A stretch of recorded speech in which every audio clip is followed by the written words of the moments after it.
Welcome back, everybody, to another edition of the Gridiron Uncensored podcast. And of course, we are still rolling on with our season previews, and we're in the Big 12. They've got new teams this year. They had a lot of new teams last year, and we're going to hit all of them on this segment. We got BYU, UCF, and Cincinnati. We're in the USA jersey tonight. We got a rep because it's Game 7 of the Stanley Cup Finals. We can't let a Canadian team win the damn thing. Come on. It's been too long. Either way, go USA. I know Florida's whatever. I don't care. America first. All right. So we're getting into the Big 12. Like I said, a lot of new teams, a lot of new faces. Last year we had them. BYU's in. They got Kalani Sitake at the head coach. And last year was really, it was a rough one to finish. You have 5 straight losses. Some were close, mainly the Oklahoma State pairing, but just not what they wanted. And you're looking for 2024 to have a rebound, and really you got to have good quarterback play to have hopes of that. And I guess that's where we can start off, guys, is quarterback position. You're looking at a battle there. You lost Slovis. He's gone. He's done. But you had a guy come in Retzlaff last year, last 4 games. Obviously, none were wins, but some close ones. But then you also bring in a transfer quarterback. So let's see what this team is going to look like before we get into it. Again, guys, this is not predictions yet. This is just kind of covering the team, and then we're gonna go on and talk about actual predictions on other episodes down the line for all of our listeners, just so you understand. So let's talk about this team, guys. They got to change something. Yeah, BYU is an interesting team, and I don't know how much people know about BYU, but they've got some pretty stringent requirements of the players that they bring in and also the coaches that they bring in as far as like their belief system, if you catch my meaning. So like when they bring these kids in, like they have to kind of abide by what the BYU rules and guidelines are. So it's a different atmosphere as far as BYU goes, but they always usually, they've kind of been down and out the past couple of years, but I do think that they always have a potential of being really good. They pretty much, between them and I don't know, you guys say Boise State, maybe Utah State, like those are maybe the 3 out there that might really grab up people. I don't know. BYU seems to field a good team, even though they're not getting 4 stars all the time. And that kind of holds true. They got, I'm going to pronounce his first name completely wrong, but they got Hillstead coming in. He's a small quarterback at 5'10", 185 coming out of Utah State. That could be a potential, like you said, Brendan, a quarterback battle. They do have a kid coming over from, his name's Trayson. Yep. Bourget. Maybe. Yeah. Maybe that's how you pronounce it. But he's coming over from Western. He's a nice sized quarterback. He could be good. 6'2", 215. And they also have one other coming from South Florida, Jerry Bohannon, at 6'3", 226, which is personally my favorite. Yeah. I think he's my favorite to take the quarterback job at BYU, but we'll see how that plays out. I just think that out of the 3 quarterbacks, UCF has a better, what's the word I'm looking for here? Progression development program at their school. I think their football program has a way more advanced development program than, say, for example, Western Michigan or Utah State. Yeah. I think Gary Bohannon will probably be the guy, but then again, like you said, Retzlaff was it for 4 games, so he's got that experience. Bohannon, I think he was coming off an injury, so it really is going to boil down to that. Blake, anything on quarterback situation you think? Everything that I'm seeing, they've got Bohannon ending up being the starter, their quarterback. Yeah. There's not really too much to add to that. If you just go back to last year, they're a team that historically they've always got a good offense. They can move it on both sides, running the ball, throwing the ball. They've always been like that air raid top style, and they really struggled, especially at the end of the year, to get that going. The only keys I would say to them is they've got to have consistency at running back, and they need some type of like deep threat star receiver guy to step up in that role. Yeah, well, from what I've been reading on them and looking at it, it seems their wide receiver core they're really happy with. They returned last year; it should be a strength. But again, you look at last year and then this year. Last year they had 118th overall offense, 106 overall defense. They return 65% of production, which is great. I mean, it helps, but they still only have an over under 4.5 because the problem is the offensive line. And like you mentioned, Blake, running back, they didn't go out and get anybody in the portal. They're staying inside. LJ Martin's supposed to be their main guy at running back.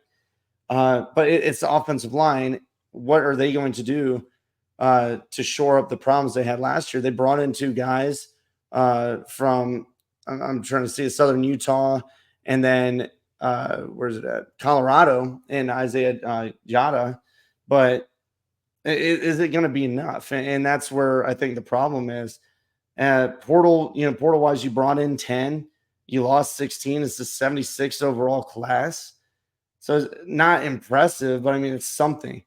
The other side of the ball is defense, where you expect them to have a strong defense. And last year just wasn't it. So I will say the one guy that they're really excited about is Jack Kelly. I know anybody can see that on portal sites, but from everything that I've read about it, they're really excited about him. He's got familiarity with the coordinator. So that's what you want to see. Can they get some pressure? Because they were one of the worst in the country last year at getting pressure. Yeah, I think by far they have the most work to do and the most to prove in the Big 12 this year. Yeah, they've got some work to be done. Guys, you want to hit schedule on them? Because, I mean, it's – unless, Trevor, you got anything else? No, I was just gonna make a quick mention. They did bring in some but I would say probably key position pieces, like you were mentioning on the defensive side of the ball. Yeah. They have a couple really good ones. A D lineman out of Kansas and Danny Saleh, 6'2", 355 pounds. Mm-hmm. He's 4th best in the state, 13th nationally. He's a top 20 recruit. So that is a huge pickup and I would I'll bet some money that you're going to see the big old Danny Saleh at 355 pounds be playing some ball this fall. I'm just saying. That's a big body. That is a big body to be right up in the middle there. And I can't remember, you guys might have to help me, but I'm pretty sure that BYU does not run a 3-4, but I can't remember. But if they do, he would be a phenomenal nose tackle. Yeah, I feel like they do. I can't remember exactly what their set is, but that seems right to me. I'd have to go back and double check. Yeah, but they did pick him up. They also have he's their only nationally ranked recruit, but he's a good one, I think. They do have a really big tight end out of California. And they did pick up a quarterback out of Texas, Noah Lugo, 6'1.5", 180. But he's not highly rated, but that doesn't really mean much at BYU because they do develop very well. Yeah, they do. And you hope some of these young guys can maybe get in the rotation at least. Like you said, the big bodies, you got to stop the run. And it doesn't matter if it's Big 12 or whatever it is. This conference is wide open. There's a lot of talent in it. You got to stop the run first. And with that defense last year, you need to see them get after the passer too. So let's talk some schedule because honestly, I look at it, it's pretty damn tough for this BYU team. Yeah, they got a tough one. It is a tough one, and it almost starts out right away. Like Southern Illinois, okay, you probably are going to beat that one, but then you get right into it with SMU. Yeah, I mean SMU. Say what you will about SMU, but I have them high on my list as a possible dark horse for the ACC. So and then Wyoming's Wyoming is not an easy matchup. Yeah, and it's it's in Both Wyoming. of those are on the road. So they're both of them on a road. Exactly right. So it doesn't start off any at all easy for BYU, and we're just gonna say it. It doesn't get any easier after that. No. I mean, Kansas State, Blake, if you want to hit on some of these, but I mean, Kansas State, coming back after those 2 games, that's tough, bro. Yeah. Then right after Kansas State, you're on the road at Baylor, Arizona, Oklahoma State. They get those 2 at home, but they're still tough games. At UCF, that 4-game stretch we'll talk about later. Yeah. Yeah. And then at Utah, then Kansas, on the road at Arizona State. I mean, you could lose every single one of those. I'm literally chalking. Let's see. I'm gonna chalk all of that's an 0-5 stretch in my opinion. Did I mention your over under? It's not to interrupt, but no, you didn't. It can't be more than 5. 4.5. I would take under all day on that. God bless, man. Oh my God. But this 5-game stretch, I didn't, Brennan, like when you compare BYU and then you look at their schedule, this might be one of the toughest schedules, like as far as talent on the roster that BYU has, as opposed to their schedule. Yeah, this might be one of the toughest in the country as far as that goes. It's ugly from Arizona to Kansas. That 5-game stretch is brutal. So no break, really. Yeah, no real break. Again, good things. There's so much changes in these leagues and with each team. Anything can happen, but just when I see what the portal did for them, and yes, they've got some recruits that you hope can filter in from last season, but it's looking rough for them, and I can see why it's an over under 4.5. I don't see much hope, but I do like Sataki. I've always respected him as a coach, and I just keep giving him a little more time. Let's see what happens maybe next season, but this one's looking rough in my opinion. I'd probably say an under too, but anything can happen. I don't know. Don't kill us. Don't drag us. Whatever. And then, exactly right. And then just to move on, do you guys have anything else for schedule wise? Because it pretty much says they're screwed. But yeah, it's bottom line. It's ugly rough. BYU, and that's rough. BYU. If you disagree, tell us why. Keep your heads up. But I'm not buying it. Go ahead, Trevor. No, yeah, and then the only real coaching change or addition that Sataki has made is he brought in Kevin Gilbride to be the new tight ends coach and assistant coach at BYU. Yeah, he's a veteran. He mostly is. He's got a lot of experience in the NFL side of things, so he could be very good for them. I mean, with the amount of tight ends that they have coming in this year and next year. It's probably a good thing that they got an experienced guy at that skill position coaching. Yeah, I mean, you brought Montgomery in from California, so I mean, you need to use his big bodies. He's 6'4", 220. He's got some height. Use him, and hopefully maybe that'll help him get closer to a bowl game than we're all expecting. Boys, I think we jump off to Central Florida. They're next in the stack, and this is a team that I think there's a lot of hype around them simply because of the transfer portal, and I can understand why. I mean, they really they did some work. The Gus bus was cooking, but 2023 was one, again, lots of ups and downs. They had good start, 3-game start of wins, and then you just rattle off a bunch of losses. You get smoked by Kansas. You go and then finally you win against Cincinnati. You beat Oklahoma State in an absolute ass whooping. I mean, we all watched that game. That was just nasty. And then you lose to Texas Tech by a point. You lose your bowl game. So they want to forget that season. They really did, because they went out and changed so much. They did. But last year, last year they had the 8th overall offense, the 81st defense. So that's where, okay, can they stop the run? That's what you need to do. And let's talk about this 2024 team, guys.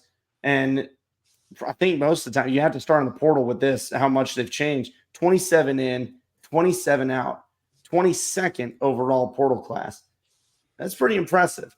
Trevor, what you got? Coaching changes? Yeah. So, I mean, you did mention it a little bit that they just did nothing on defense last year. They were non-existent. It was offense only. And to your point, they are making the changes as they need to, and they're bringing in Ted Roof, who's joining them as the new defensive coordinator and linebackers coach. He joined them in January of this year. Obviously, if you guys don't recognize the name, it's he was formerly the Oklahoma Sooners defensive coordinator last year. So that was good. That's good. Sooners made a huge leap forward last year in the defensive side of the ball. So it's surprising to me that Ted Roof got replaced, but it is what it is. It's Oklahoma's loss is UCF's gain. So they did very well last year with the Sooners being 14th and third down defense. Takeaways per game, they were averaging 2 per game. 7th in tackles for loss per game. I mean, there was a very aggressive defense last year. Yeah. And I would imagine that UCF is going to take that same approach in the Big 12. Yeah, I mean, they're going to need to. Blake, go ahead. I was just going to say, Ted Roof was actually at Auburn with Gus Malzahn back in 2010 when they won the national championship. So that's a good addition to add to UCF just for that familiarity there. Yeah. But like if I had to just hash it down to one impact player for them, I would go with KJ Jefferson if it can be like his early stage career that he had at Arkansas. He's got to cut down on the turnovers that he had toward the end there. I mean, he was abysmal, most of the season. But, they got a good running back in RJ Harvey. Kobe Hudson seems to be a solid receiver for them. When they got playmakers, they've just got to get it together. That defense has really got to, they got to pull the weight for them. And if everybody jobs well, I think this is going to be a really good team. Yeah, absolutely. And to your point, the running back room got a lot deeper this offseason by just the gentleman you mentioned, but also they got Miles Montgomery from Cincy. They got Penny Boone coming from Louisville. That running back room is deep, much deeper than it was the previous year.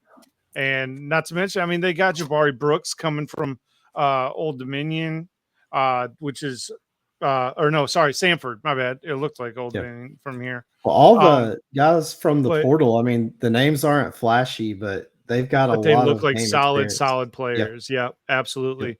At least the people that are rating these transfer guys have them rated at a pretty decent level. I mean, we got Goldie Lawrence, wide receiver from Florida State. I really do like this transfer class for UCF. I don't want to say it's a wash, but I definitely think that they upgraded. I don't think that they lost too much. And to you guys' point, I mean, with the how many that they've got in and coming out, they still have what was it? Shoot, I just lost it. They have a 5-star that's sitting there uncommitted, which is insanity to me, and I don't know what's going on with that. Yeah, they have a 5-star in DeMarcus Bowman, and I'm not 100% certain on what's going on with DeMarcus Bowman because looks to be a really good running back as a prospect. Yeah, we've seen that a lot in these previews. There's a lot of guys that they enter and then they just sit there. He entered on 4/30. Yeah. So April 30th of this year, and he's just sitting there. He's rated as a 5-star transfer. He's a running back. So it's just interesting, how this all plays out, the whole portal deal. Fred Davis, another one, 6'1" corner who entered in December, still uncommitted.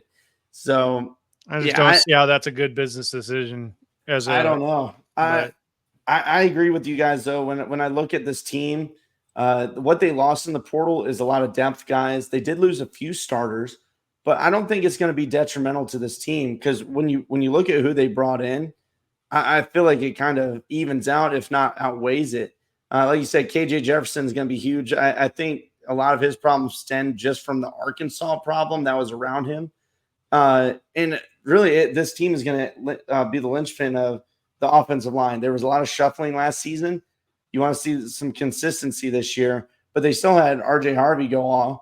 So, I mean, if you can get that, what you had going towards the end of the year and bring it into this season, I mean, this is a dangerous team, and defense, what they brought in too from the portal. I mean, you got some good dudes coming in, defensively. So I think this is a team that can really make some noise.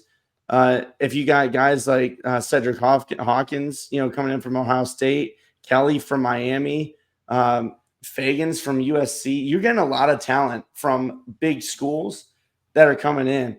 So this is huge for UCF. Gus needs to really capitalize on this season because last year, I think it mentioned 8th offense, 81st defense. Figure out that rush defense a little bit more. Get some consistency on the O-line. This team's going to be a danger in the Big 12, and people might be overlooking them. I don't know if they are, but let's. I don't know. What do you guys think? Anything else about them before we look at that schedule? Not a ton. Hang on, I'm trying to pull it back up here real quick because I wanted to look and see what their recruiting class looked like. Because if I remember correctly, it was actually a pretty darn good recruiting class that they were bringing in. Yeah, UCF's a team that we mentioned. Yeah, their top 40 overall recruiting class with two no nationally ranked recruits. However, they are all solid recruits. 6'4" wide receiver out of Georgia, 4-star, 19th best wide receiver at his position in the nation. They got inside offensive lineman at 302 pounds, also out of Georgia. Like the Georgia contingent is well represented in this recruiting class. And them in Florida, they're all here. This is a team that we've mentioned, with conference realignment that has every opportunity to become huge. I mean, they're already, I think, the biggest enrollment in, when it comes to college. They've got a massive student base. They're in a great location. I mean, everybody loves moving to Florida. I could see them really blowing up. And again, with Texas and Oklahoma leaving, they have such an opportunity to assert themselves. They gotta capitalize, and this is a big year for them. And I don't know if anyone really knows this about UCF, but it's also the second largest university in the United States. Oh, I didn't know that. Yep, it is the second largest university in the United States, boasting roughly around 63,000 students and over 200 programs that they offer there. I mean, yeah, so huge enrollment, huge alumni base, like you said. Yeah. And all the makings of a powerhouse if they can get the right recruits in and everything like that. They just got to build some momentum being in the Big 12. I mean, you win one conference championship, get into the playoff, and you're cooking. You're cooking real good. Yeah. Well, let's look at the schedule and see if they can get some momentum in this year. Blake, you wanna hit on that? Obviously they start with New Hampshire. That's a damn win. And then I think that their schedule's pretty manageable, honestly. I agree. They've got some tough ones. Their toughest game is probably between TCU, Utah, but they could win both of those games. I mean, I think they're at TCU. Yep, at TCU. They got Utah at home. The only other game I think that could be a tough one for them is at Florida, but the rest of their schedule, I mean, there's no reason that I don't think they could beat Iowa State, Colorado, Cincinnati, BYU. I chalk those up as wins. And then New Hampshire, Sam Houston, they can beat them. Really just those three. I mean, yeah. I really like the schedule for them this year. Yeah, so for me it's two. For me it's two, and it's Florida and Utah. Everybody else, I feel like it's a coin flip. And that's just the way I look at it.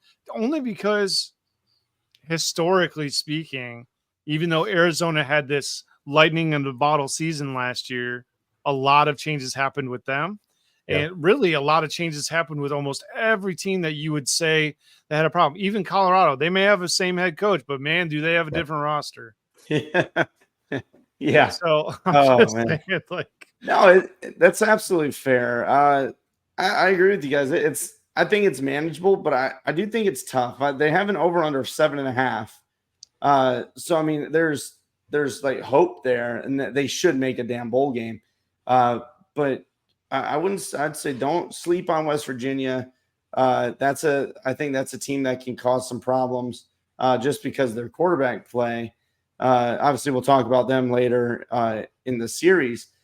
But I agree with you guys. The Florida game is going to be tough. I know they've lost a lot. Florida's got a hell of a schedule. So, I mean, that could be a pin game there for Florida.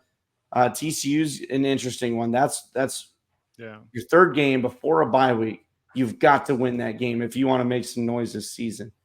But Iowa State, they return a lot of people. They've got a lot of hype going into this year. Utah, though, West Virginia, those two at the very end of the season, that's going to define – if you're rolling and you're doing good and you beat Arizona, you beat Iowa State, you're most likely pretty damn close to undefeated. Maybe a stumble in there. But you gotta get through West Virginia and Utah to end that. And that's a tough 2-game stretch.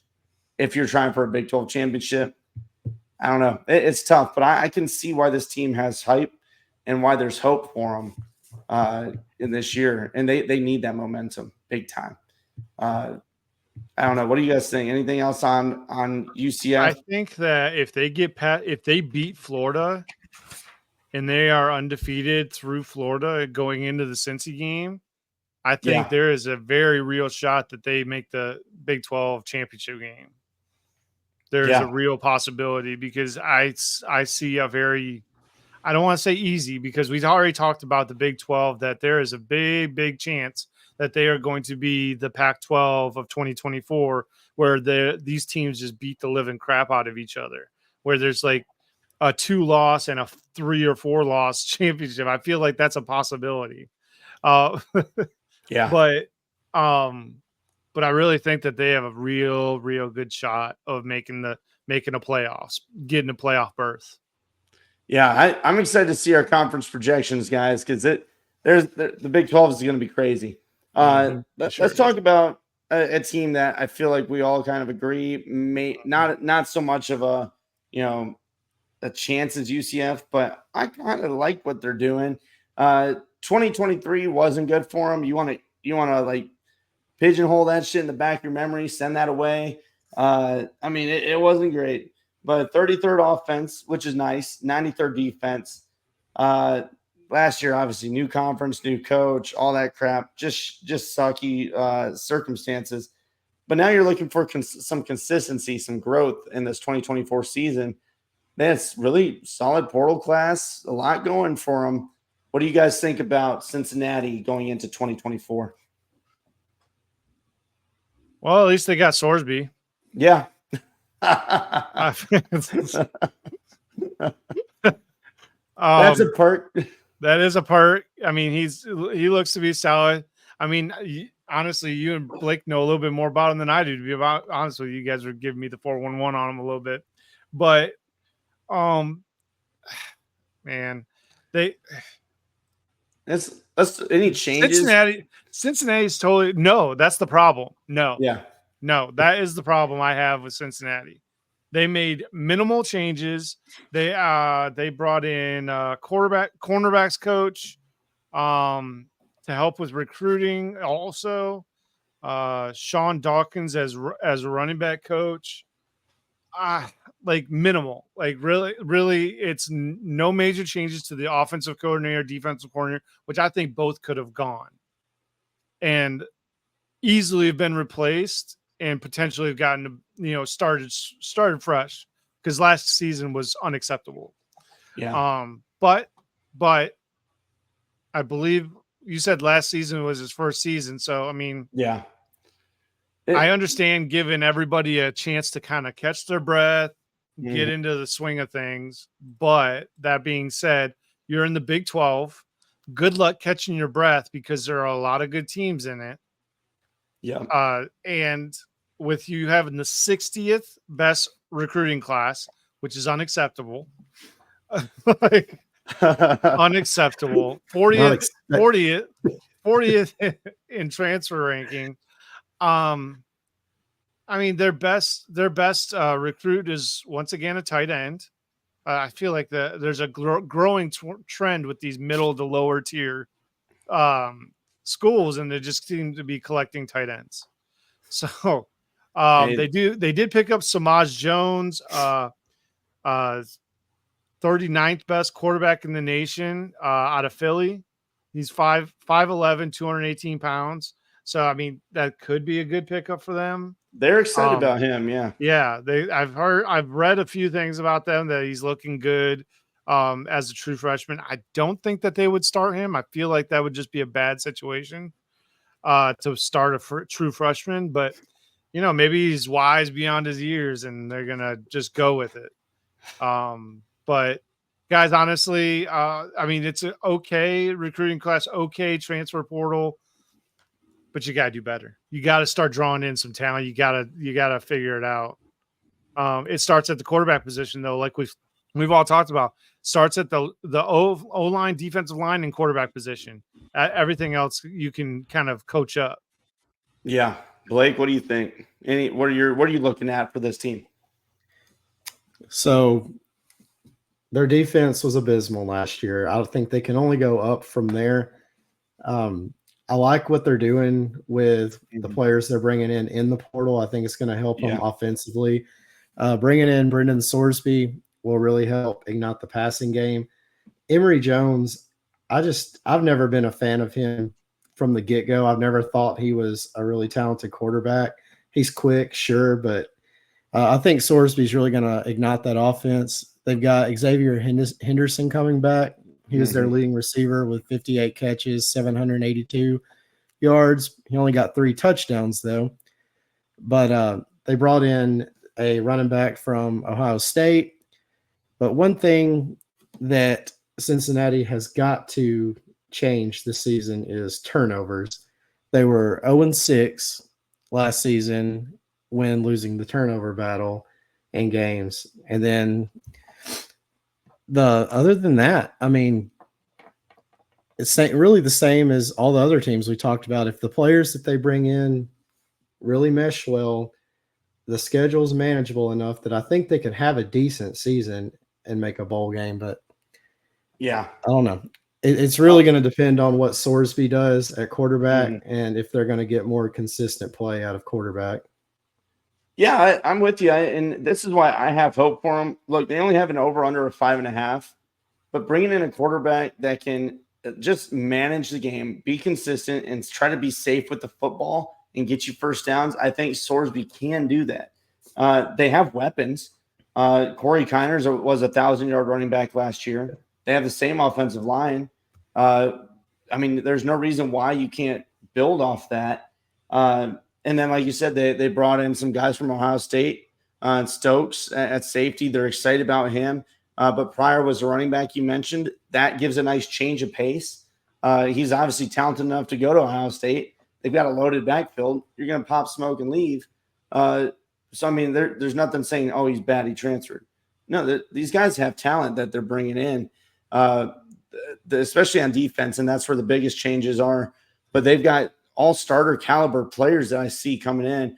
Mekhi Coleman, Josh Minks, another guy that they're bringing in from Louisville. I mentioned Stokes as safety from Ohio State. They expect a lot out of him this year. So they've got pieces, I think, that can shake up and maybe do a little bit better and get them at least to a bowl game this year. I'm not saying they'll go any further than that necessarily, but I like what they've done. And let's go ahead and talk about the schedule, guys, and unless you got something else. And let's see what they're dealing with, because I think, like Blake mentioned, I think it's a manageable. If they can convert their third downs, they can protect the football. This is a manageable schedule for them. Yeah, I mean, they avoid almost all of the problems in the Big 12. I mean, Texas Tech could be a problem. They have UCF. That may be a problem. Okay. Okay. Realistically, every team in the Big 12 is a problem for Cincy. Okay. So let's start from the top. So let's start from the top and work our way down. Towson, win. Pitt, I don't know. Let me hit on Pitt real quick, Trevor, because they did beat them last year, and we know Narduzzi's on the hot seat. Oh, so they'll be coming out hard. Had to throw the jab there. Had to throw it in there. Go ahead. Sorry. No, Miami of Ohio, that's actually a sneaky tough game. Yes. That is a sneaky tough game because Miami of Ohio, one, it's an in-state thing. And two, it's still Miami of Ohio. They always play hard. They always play good. Usually. They're always usually well coached. I think they're one of the best teams in the group of 5. I think so too. I think that there is a very real chance that they're there, that they're going to be there at the end. Yeah. And then you get Houston. Nobody really knows what we're going to get out of Houston this year. A lot of changes have happened at the University of Houston, so that'll be an interesting one to watch. I'm actually very curious about the University of Houston team in general because of all the changes that they've had and seeing what they kind of turn into. But Texas Tech in Lubbock, I just don't see that one, fellas. Hey, Brendan, real quick. Sorry, I'm interrupting myself now. What's the over under? My bad. Their over under is 5.5. Yep, under. But God dang, man. but I'm not trying to be. I'm just trying to be a little. I'm just bro. Send funny. it. I'm just being funny. No, man. If you're feeling it, send it. Man. Yeah, no, I do 100% feel it because Texas Tech loss, Pitt more than likely a loss. Miami of Ohio, honestly, loss. UCF loss. Arizona State, that should be a win because it's in Ohio. It's in Cincy. Out to Boulder, that's a 50-50. That's a 50-50. We don't know what kind of Colorado team we're going to actually get this year. West Virginia, I really think that would be a loss. Iowa State, Kansas State, TCU, more than likely all losses. Yeah, that little stretch after the Colorado bye week sucks. Yes, it does. But Blake, what do you think? 6 out of their last 7 games are losable games. I think that last stretch there is a tough stretch for them. I do think if Sorsby can come in and they can get some consistency and that defense just trends upwards. Yeah. There's a chance that I think you see a 6-6. But that's getting lucky on and snagging one of those big games there at the end of the season, like a West Virginia, Kansas State, one of those. And I don't know if that's possible. But, the Big 12's wide open. There's so much changes in all of these teams. It's so hard to distinguish right now, which team is going to be a hard team to win. And I don't know. Yeah.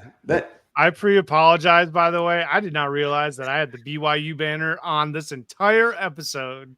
That's fantastic. So the Soaring Mormons. Soaring Mormons. I'm repping the colors. It's all good, man. Oh, man. Hey, look, I agree. It's not an easy schedule, but I think with the weapons that they have on offense, that they can upset any of these teams. Yeah. Defense, you just want to see it. You got to see it. You can say all day, they've done all this. I don't give a shit what they've done. You still got to prove it on the field. So let's see what happens. But I think it's winnable. I could see them making a bowl game, but they really got to show out in the first, really September, October, because November is going to be a pain. But you go out and get your 6 wins early, and then just try to prove everybody wrong. That's what I want to see from this Cincinnati team. They really need to be 1 loss or undefeated going to Boulder.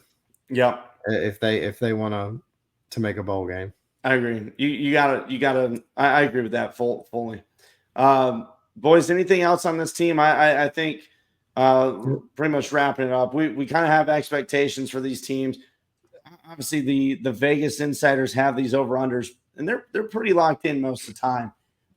Some will shake it up, but Big 12 is wide open. I think that's the bottom line. There's a lot of changes, a lot of things, a lot of what ifs. We just got to see it on the field, and we'll give you our predictions here right before kickoff. We're going to get into that as we move down the line. Anything else, boys, before we call tonight? Nah, just hit that subscribe over there, down there, wherever. Right below Blake. Right below Blake. Yeah, make sure you guys subscribe, you like, you share, comment. If you don't like what we're saying on our videos, we welcome that too. Throw it out there. We've had an angry Arizona fan, we've had an angry Notre Dame fan. Just again, we're not trying to be dicks. We're just calling it like we see it. Let us know why your team is going to be better than what we feel. That's right. And let's have an honest conversation, because that's what we're doing this for. We're not trying to be assholes. Don't we're forget, just trying to submit your questions. Yes. If you want to hear some stuff on the air, say something. Yep. Put a question out there. Yep. Or something you want us to talk about or touch base on. We love talking football. So holler at us. We got a couple 7-on-7s. We've got staged. They're come down the line. But priority right now is these previews, and we're rolling with the Big 12. So we hope you guys stay tuned. Big teams coming up next, and looking at another episode Wednesday. So you guys stay tuned, follow, all that good stuff. And we'll see you later. Hope you guys have a great night. Later. Go America.